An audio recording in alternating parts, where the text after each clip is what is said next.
All right, folks, it's time for the series review or season review of Legion Season 3, the final chapter, aka final season. So, what happened in the whole entire season? Well, they queued it up in the second season by just being like, David's gonna go off his own, he's going to fix this crap, and well, he's gonna fix this crap. That was even the Legion Twitter page actually commented on my, of course, civilian, not not my actual Twitter. They actually kept on saying he will fix it. So he will fix it. So basically, this whole entire series actually is wrapped around Switch and David. So and also Sid and the Funky Bunch. So what's basically happening in all this is that David would like to fix the past so everything that has happened will be wiped clean and he has a chance in the world. Yeah, that's what exactly is going on. He's just gonna stop the Shadow King slash kill the Shadow King, and oh yeah, this is gonna be spoilers, definitely spoilers. Yeah, he's gonna kill the Shadow King so he can actually be himself instead of being this fractured mess that he is right now. Okay. So on that journey assist, he actually looked for Switch, a Japanese girl who actually can time travel and has a mom and dad that's kind of like. Have you ever seen Malibu Most Wanted? Yeah, that where you had him eating breakfast and I think just breakfast with his parents on the TV and they're doing breakfast too. But of course, Malibu Most Wanted is more funnier because he's like, "Forget y'all. Oh, watch your mouth, son." And he just changed the channel. Did back around. Just too funny. So same exact deal where she actually is living away from home from her dad, and there you go. And also we have the I forgot what they called her. She was the queen or something, or breakfast queen or some kind of crap. Lenny's still alive. Lenny's around. Lenny pissing me off. Completely pissing me off. She apparently has a girlfriend. Frick her. Her girlfriend actually died and she got a baby. And then the baby actually died before her eyes. And she's like, oh, what the fuck? And then she kills herself. Idiot. Why the fuck could you not just say, "Oh, Shadow King, I come to you because I don't want to live anymore. Please give the person that you stole this body back to them." You freaking bastard. Yeah, now I remember who it was. It was David's foster sister. Yeah, that was the person that he stole the body of. And it's like, you killed yourself after you finally got free of the Shadow King. Man, frick you, Lenny. Frick you. Lenny's still gonna be a messed up freaky damn wreck. She just won't have David to be around, so there you go. Her life is saved and still crap. So there's some issues and there's lots of crazy stuff that happens there. It's just Shadow King is with Sid this time. Everyone in the other thing, everyone in the, let's say in the school, they teamed up with Shadow King to stop David. Oh, it's kind of funny where I'm like, yeah, Shadow King was your bad guy, was your enemy, and now you're gonna team up with him because he was like, it's better that I rule the world than David rules the world. David is going to destroy the world while in my care the world will be ruled, but yet it won't be destroyed. It's like, you guys understand that technically you should be on your own side and say, forget you, Night freaking Shadow King. Instead, they're like, no, yeah, that sounds like a good idea, Shadow King. Yes, we're gonna be with you. Yes, it's like, yeah, you just joined up with evil, you damned idiots.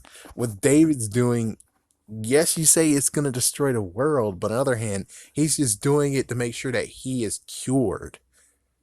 I'm just saying, he's doing this so it's cured. And technically now, I'm sorry to just already rip this up the butthole, but technically, David doing this is better than what happened in the in the recent version. I mean, the original version, we have no idea what happened to Xavier. He most likely has a school for kids.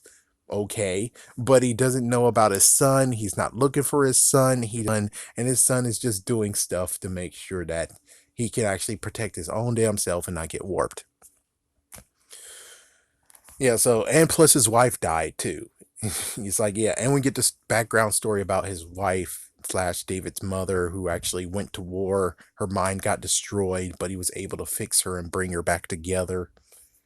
Yeah, that was good. And it's kind of like showing Xavier's a bastard in this one, but in a newer version, in the newest world now, Xavier's not a bastard. He will start a school, but his wife will be with him and his son will be with him. That sounds a little bit better. Yeah, it sounds kind of a little bit better. Or just the fact of Xavier didn't make the school. And since Xavier didn't start the school, you had the opposite guys over here, which I forgot their names. The wife, the husband and wife, they made a school. And that's the alternative to the Xavier school. But since Xavier, I don't know what happened to him. He didn't even look for his son. It's like, that's messed up. That's heartless as frick. So it's like, yeah, he might have not even made the school, but this newer world, he makes the school. And it's like, so you're telling me it's gonna be a worse world if freaking David does his plan. Good job, Sid. You suck. It's like, yes, good job, Sid. You suck. Carrie, you suck. The guy who actually came from the first season that was a bad guy, but now he's somewhat a good guy. You suck. It's like everyone on the opposite side with Shadow King sucks. That is just plain and simple. I'm sorry, but it's plain and freaking damn simple. So basically, we have some things where he tries to jump back in time, and then it turns out that Switch actually loses teeth, and it's like, oh my gosh, that's kind of a Japanese stereotyping. But hey, I'm not gonna touch that. I'm not gonna touch it. I'm just gonna mention it, but I'm not gonna touch it. And then it turns out that she has limits to how far back she can go. And then it turns out that you have some night for time creatures. And it gets funny where it's like, spoiler, it turns out they can be trained. But she finds that out at the final episode. What the fuck? Isn't that a good idea to tell your daughter that they can be trained? Instead, you're like, be careful, don't go back in time. You have time creatures over there, and the time creatures are unruly. It's like, why the fuck did you not tell her, sit down, speak? It's like the freaking time creatures are tamed, and you didn't tell her that why? And you know how many got freaking damn killed just now? I'm pretty sure there was like at least 15 of them that got freaking killed. So, yeah, I'm pretty sure if you wanted to actually really keep time under control, you should have told her in the first place that they're tamed instead of them getting brutally murdered. You idiot. You damn idiot. So finally, they make it back in time. The first time they did it, she got knocked out, but he was trying to make it and he almost did it. And then he finally was able to do it finally. And it turns out Shadow King is like, whoa, I actually got an epiphany. At first I was like, oh, poor boy. I am like a father to you. And now he's like, oh my gosh, I made this monster. I need to fix this. And I would admit, it was kind of cool how the freaking last episode was just the fact of you showed that Shadow King learned his ways and now he's going to go to the old version of himself, and the old version insulted him, but he's like, here's some knowledge on you. And he put on the glasses and he saw everything that happened, and he's like, oh my gosh, I understand. Thank you. I was selfish. Thank you.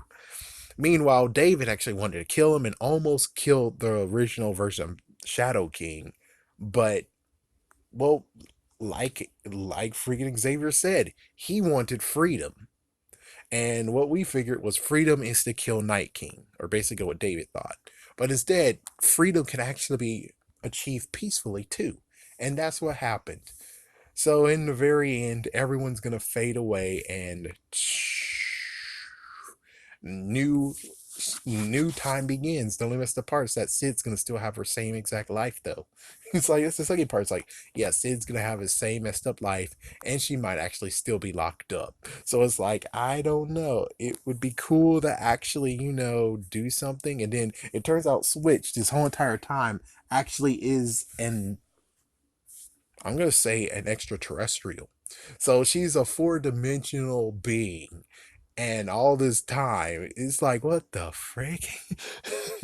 It's like, what the frick? Yeah, it just gets very, very crazy. But it ends where it's going to start all over again. David's going to have a chance to actually be David without the drugs, without messed up Shadow King. We'll see how that goes because he has his parents now instead of being a foster child. We'll see. We'll see how this actually, no, we're not going to see how this goes because it's the end. So, watch it, don't watch it. I think it actually is a watch. If you have seen the last two seasons, it's a good idea to watch it. It was very good. And hey, if you have like obscure characters, like for instance, Switch is in it. Definitely check out this version of Switch. Other than that, that's about it. Oh yeah, along with the Shadow King and also the meeting of Shadow King versus Xavier, that actually might be cool. And yeah, it's just some interesting experiences. But yeah, I have nothing actually bad to say about it. So, anyways, coming up next will be a wrap up of the whole entire series as a whole.